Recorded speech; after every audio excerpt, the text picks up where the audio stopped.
નમસ્કાર મિત્રો, તો આજે આપણે ધોરણ 9 માં પ્રકરણ નંબર 8 ગતિ વિશેના જે અગત્યના 3 સમીકરણો કહે છે, મોસ્ટ ઓફ વિદ્યાર્થીના સમીકરણો કઈ રીતે ગણવું, કઈ રીતે ઉકેલવું તેમાં ખાસ કરીને તકલીફ પડે છે. તો આજનો મારો વિડિયો છે એ તમને સમીકરણ વિશે સંપૂર્ણ માહિતી આપશે. આજે આપણે પરીક્ષામાં તમને આમ પૂછાશે કે અચળ પ્રવેગી ગતિ માટે વેગ વિરુદ્ધ સમય દર્શાવતું સંબંધનું સમીકરણ તારવો, અથવા તમને ડાયરેક્ટ કહી દે v બરાબર u પ્લસ at તારવો. આ બંને પ્રશ્ન એક જ છે. એમ પૂછે કે વેગ વિરુદ્ધ સમય, તો તમારે યાદ રાખવાનું છે વેગ એટલે v, સમય એટલે t. v અને t બંને આવતો હોય સામસામે એવું સમીકરણ કયું છે? તો 3 સમીકરણ છે, તમારે કમ્પેરિઝન કરવાની છે. તો v બરાબર u પ્લસ at આપણે સમજી જવાનું છે કે વેગ વિરુદ્ધ સમય p એટલે v બરાબર u પ્લસ at તારવવાનો છે. તો હવે આપણે દાખલાની શરૂઆત કરીએ. તો 3 સમીકરણ માટે થોડુંક હું કહીશ, 3 સ્ટેપ એ 3 સમીકરણ માટે સમાન છે. એટલા માટે આપણે ઈ છે એ 3 સમીકરણ માટે સેમ ટુ સેમ જ રહેવા દઈશું. હાલો આપણે જોઈએ. હવે અહીંથી જ દાખલાની શરૂઆત કરું છું. પેલા વેગ વિરુદ્ધ સમયનો આલેખ દોરવાનો કીધો છે, હું આલેખ દોરું છું.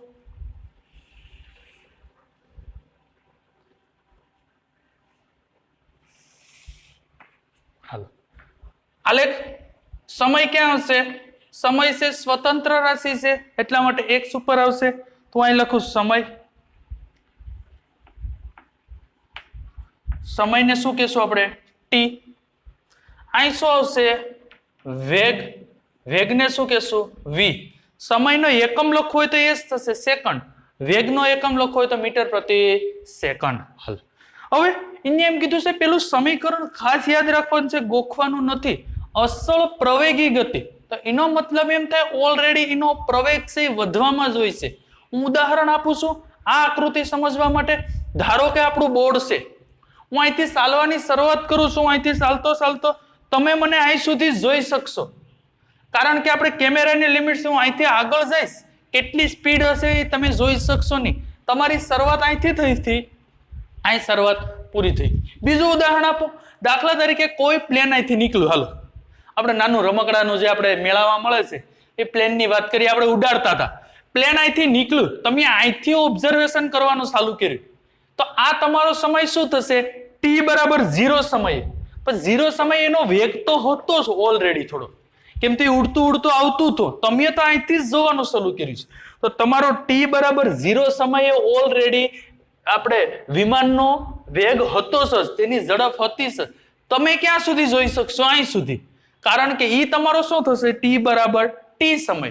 તો આ થશે પ્રારંભિક વેગ થશે, આ શું થશે? તમારો અંતિમ વેગ. એની આગળ તમે જોઈ શકશો નહીં, કારણ કે આપણા કેમેરાની લિમિટ છે કે એટલા સુધી જ આપણે જોઈ શકીએ છીએ.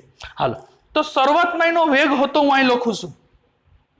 હાલો અહીં લખ નાખું છું 0 ઉદ્ગમ બિંદુ એટલે શું હોય? 0 o કરી નાખું છું. હાલો 0 ઓલરેડી અહીંથી વિમાન નીકળ્યું છે. હાલો વિમાન ઓલરેડી અહીંથી આમ નીકળ્યું છે. હવે એનું નામકરણ સાથે સાથે તમારા પાઠ્યપુસ્તકમાં જેમ નામકરણ આપ્યું છું એમ જ કરું છું, જેથી તમને ગણતરીમાં સરળતા રહે. આનું નામ આપી દો a, આનું નામ આપી દો b. ખાસ ધ્યાન રાખજો નામકરણ કઈ રીતે આપું છું. આને નીચે સુધી લંબાવું,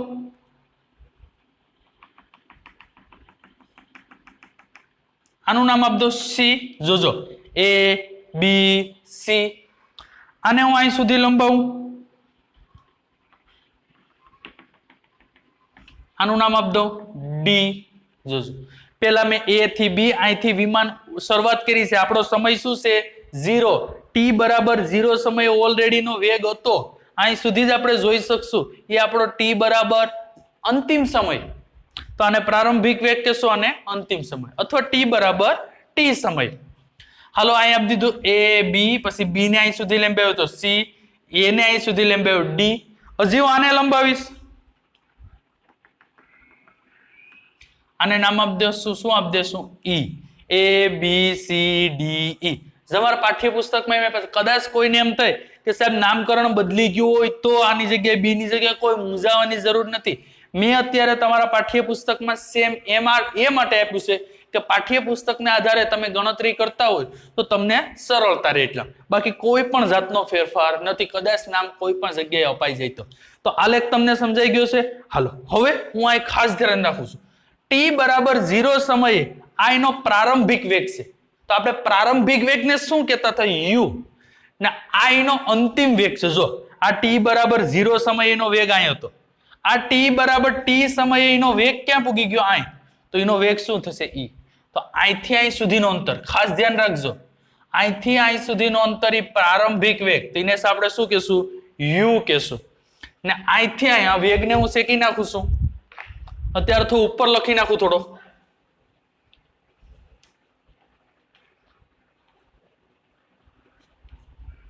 હાલો અહીંથી અહીં સુધીનો અંતર, અહીંથી અહીં સુધીનો અંતરને આપણે શું કહેશું? વી કહેશું. શું કહેશું? વી. આ આપણો પ્રારંભિક વેગ છે ને અહીંથી અહીં સુધીનો અંતર એ આપણો શું છે? અંતિમ વેગ. તો પ્રારંભિક વેગને યુ વડે દર્શાવ્યું, અંતિમ વેગને વી વડે દર્શાવ્યું. હાલો હવે આ જે તમે રમકડું દોર્યું છે, આ એક્સ અક્ષ, આ વાય, આ રમકડાનું આપણે વર્ણન કરી નાખીએ. રમકડાનું વર્ણન કરું છું, 3 સમીકરણ માટે એક જ આકૃતિ આવશે, વર્ણન એક જ આવશે, ખાલી સમીકરણ અડધેથી ફેરફાર થશે, બાકી કોઈ પણ ફેરફાર થશે નહીં. હાલો અહીંયા વેગ વિરુદ્ધ સમયમાં જો ગોખવાનું નથી, અહીં વેગ વિરુદ્ધ સમયનો આલેખ દોરેલ છે. અહીંયા વેગ વિરુદ્ધ સમયનો આલેખ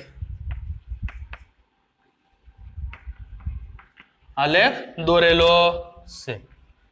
હાલો એટલું થઈ ગયું છે. બીજો પોઈન્ટ આપણે શું લખશું? ખાસ ધ્યાન રાખજો, ટી બરાબર 0 સમયે તેનો પ્રારંભિક વેગ u હતો, તો ટી બરાબર ટી સમયે તેનો અંતિમ વેગ શું થશે? v થશે. હાલો લખ નાખો, ટી બરાબર 0 સમયે તેનો પ્રારંભિક વેગ, વર્ણન તમારી રીતે જ લખવાનું છે, ગોખવાનું નથી.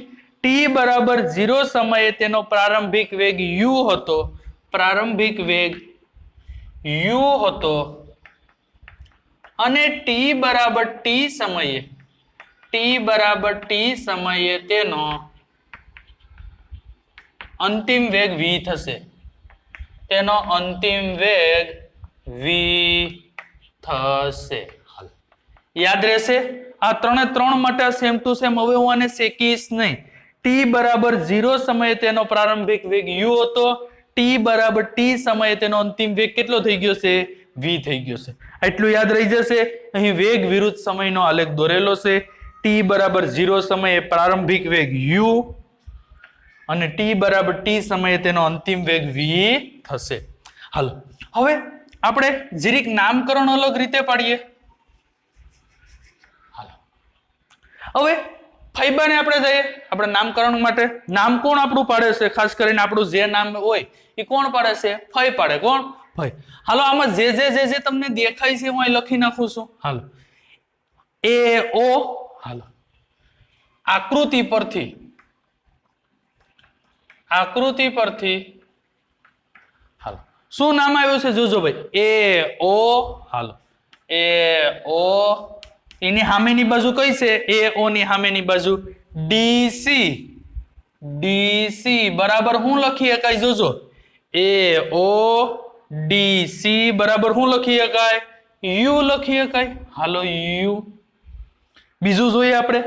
હાલો ઈ ઓ, હાલો બીજું ઈ ઓ. હાલો ઈ ઓ, તો આમાં શું થશે? બીસી બરાબર શું થશે? વી થશે. શું થશે? વી. હાલો બીજું આડું કરી નાખીએ. આ ઊભી રેખા બે આવી ગયા. હવે આડું એ ડી. હાલો તો લખું છું અહીં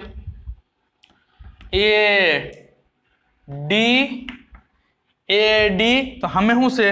ઓ સી બરાબર શું થશે? 0 થી છેલ્લો સમય કયો છે? ટી સમય. હવે દાખલા તરીકે સાહેબ એ ટી કઈ રીતે? દાખલા તરીકે હું આલેખ દોરું. 0 થી શરૂઆત થાય 5, 10, 15. કોક એમ કે આ લંબાઈ કેટલી છે? હું ડાયરેક્ટ એમ જ કે 15 છે. કારણ કે આનો એમ નહીં કે આ 5 હતી, આ 5 હતી, આ 5 હતી, એમ નહીં કે ડાયરેક્ટ છેલ્લું હોય શું થાય? 15. તો આ છેલ્લે શું છે? ટી સમય. તો અહીંથી 0 થી માંડીને t એટલે શું થશે t, 0 થી માંડીને u એટલે u, 0 થી માંડીને v એટલે v. તો હાલો OC બરાબર શું થશે t. હાલો એટલું થઈ ગયું. આ એટલુંમાં કોઈ જાતનો 3 સમીકરણમાં અહીં સુધી સરખું રાખવાનું છે, કમ્પ્લીટલી અહીં સુધી કોઈ પણ જાતનો ફેરફાર કરવાનો નથી. હાલો હવે અહીંથી છે દરેક દાખલા માટે અત્યારે હવે આ 3 મુદ્દા છે, 1 મુદ્દો 2 મુદ્દો 3 મુદ્દો, બધા સમીકરણ માટે સરખું જ અહીંથી હવે શરૂઆત કરવાની છે. આપણે જાણીએ છીએ કે આજાસી કે એટલે આપણે જાણીએ છીએ કે, હાલો શું જાણીએ છીએ જોજો. હવે ખાસ હવે આકૃતિ ઉપર જઈએ. આ હું સેજ ઘાટી પેનથી કરું છું, જોજો. આને શું શકાય BC, તો હાલો હું લખું છું BC બરાબર આમ લખીએ કઈ BC બરાબર BD પ્લસ DC. સાહેબ એમ કેમ લખી શકાય, સમજાણું નહીં. હાલો આની લંબાઈ કોક એમ કે 10 મીટર છે. કેટલી છે આખાની લંબાઈ 10 મીટર. તો આની લંબાઈ હાલો 3 ધારી લઈએ, આની 7 ધારી લઈએ, બેનો પાછો સરવાળો કરો તો કેટલો આવી જાય છે 10. તો આ BC છે આખો ભાગ છે, એના કેટલા ભાગ છે BD પ્લસ DC લખી શકાય. હાલો તો અહીં લખું છું BD પ્લસ DC.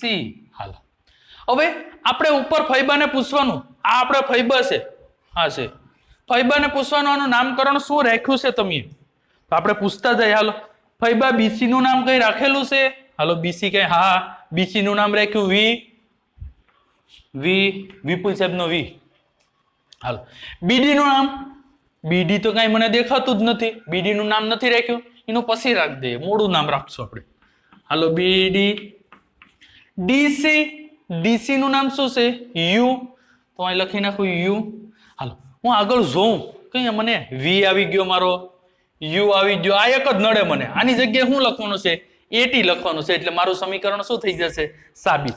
હવે મારે BD ને હટાવવાનો છે, અહીંથી કાઢવાનો છે ગમે એમ કરે, તો મને તકલીફમાં મુકાઈ ગયા. જ્યારે રામાયણમાં ને મહાભારતમાં કોઈ પણ અર્જુન તકલીફમાં મુકાય, કોઈ પણ તકલીફમાં મુકાય ત્યારે કેનો ઉપયોગ કરતા હોય, બ્રહ્માસ્ત્રનો ઉપયોગ કરે. આ આપણે BD ને કાઢવો છે, નડે છે, જ્યાં સુધી BD નહીં જાય ત્યાં સુધી સમીકરણ ઉકેલાશે નહીં. તો આને આપણે BD ને ઉકેલવા માટે બ્રહ્માસ્ત્ર, આપણું બ્રહ્માસ્ત્ર પ્રવેગ, આપણું બ્રહ્માસ્ત્ર શું છે પ્રવેગ, આપણું બ્રહ્માસ્ત્ર જ્યાં તકલીફ પડે એના પ્રવેગને યાદ કરવાનો. હવે પ્રવેગની વ્યાખ્યા તો આપણે ખબર છે, પ્રવેગ બરાબર વેગમાં થતો ફેરફાર છેદમાં સમય, આપણે યાદ જ છે.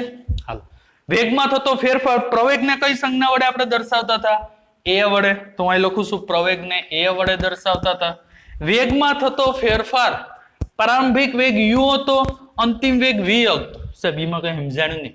દાખલા તરીકે હું કહી દઉં મેહુલ પાસે 5 રૂપિયા હતા. મેહુલ પાસે કેટલા રૂપિયા હતા 5 રૂપિયા હતા. સવારમાં ઉઠ્યો 5 રૂપિયા હતા.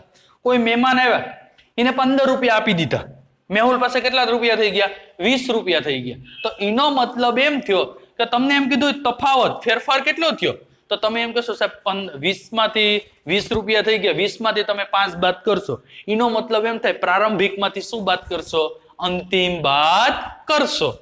હાલ તો હવે પ્રારંભિક માંથી અંતિમ બાદ કરશો એટલે તમને શું મળશે EA બરાબર શું લખી શકાય BD પર લખી શકાય. આ સમજાવું શું, વેગમાં થતો ફેરફાર એટલે એની પાસે 5 રૂપિયા હતા, કોઈએ 15 રૂપિયા આપી દીધા, 20 રૂપિયા થઈ ગયા.